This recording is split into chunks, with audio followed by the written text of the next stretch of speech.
സംസ്ഥാനത്ത് വിവിധയിടങ്ങളിൽ കാട്ടാന ആക്രമണം. പാലക്കാടും ഇടുക്കിയിലും കാട്ടാന ആക്രമണങ്ങളിൽ 2 പേർക്ക് പരിക്കേറ്റു. കണ്ണൂരിൽ ജനവാസ മേഖലയിൽ കാട്ടാന ഇറങ്ങി.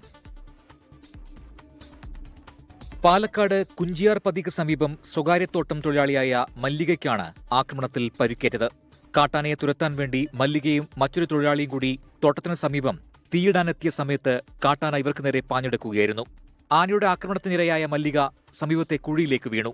പിന്നീട് നാട്ടുകാരെത്തിയാണ് മല്ലികയെ രക്ഷപ്പെടുത്തിയതും ആനയെ തുരത്തിയതും. ഇവർ തൃശൂർ മെഡിക്കൽ കോളേജ് ആശുപത്രിയിൽ ചികിത്സയിലാണ്. ഇടുക്കി മാങ്കുളത്ത് കാട്ടാനയുടെ ആക്രമണത്തിൽ മധ്യവയസ്കന് പരുക്കേറ്റു. കാപ്പി വിളവെടുക്കുന്നതിനിടെ താളുകണ്ടംകുടി സ്വദേശി സതീശൻ പി.കെയ്ക്കാണ് പരുക്കേറ്റത്. കാലിന് പരുക്കേറ്റ സതീശനെ അടിമാലി താലൂക്ക് ആശുപത്രിയിൽ പ്രവേശിപ്പിച്ചു. കണ്ണൂർ ആറളത്ത് ജനവാസ മേഖലയിലും കാട്ടാന ഇറങ്ങി. News desk 24. ലോകത്തെവിടെയായാലും ഏത് സമയത്തും 24 വാർത്തകളും ഓഗ്മെന്റഡ് റിയാലിറ്റി പാക്കേജുകളും എക്സ്പ്ലെയിനറുകളും വിശദമായി കാണാൻ ഞങ്ങളുടെ യൂട്യൂബ് ചാനൽ നിങ്ങൾക്ക് സബ്സ്ക്രൈബ് ചെയ്യാം.